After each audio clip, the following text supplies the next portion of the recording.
Este domingo, a Fundación Castelao clausura un ano dedicado á figura do ilustre galeguista cunha ofrenda musical en Bonaval. Ao longo de 2025 celebráronse máis de medio cento de actividades que puxeron en valor a figura política, intelectual e artística do Rianxeiro.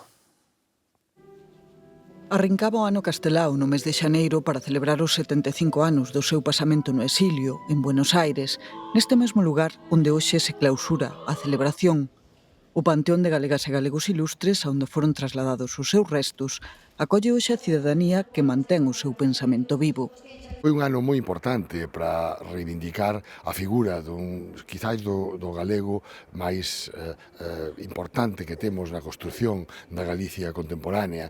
E foi tamén un ano de moitísima unión, de moitísima confluencia, tanto de distintas forzas políticas como de todo o tecido sociocultural. Unha persoa que foi un referente político de primeira orde, unha persoa que foi debuxante, artista, unha persoa que foi escritora, pero sobre todo que foi quen nos deixou un legado magnífico de loitar por Galiza, loitar polo noso país.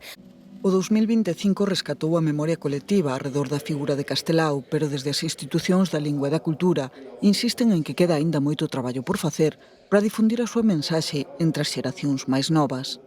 A cultura galega cada vez vai se diluir máis e como non teñamos recursos sumados entre todos, armas para defender dignamente unha lingua e unha cultura, pois vai desaparecer. Entón, todo o pouco que fagamos por Castelao nunca vai ser abondo, porque ele é un dos grandes e xenerosos que está enterrado no Panteón de Galicia como un símbolo. Fan falta tamén iniciativas de un pouco de recrear a súa figura nos formatos actuais. Hai unha película moi boa este ano, pero máis ese tipo de biopics, de produción audiovisual, de novos formatos para chegar máis a xente nova.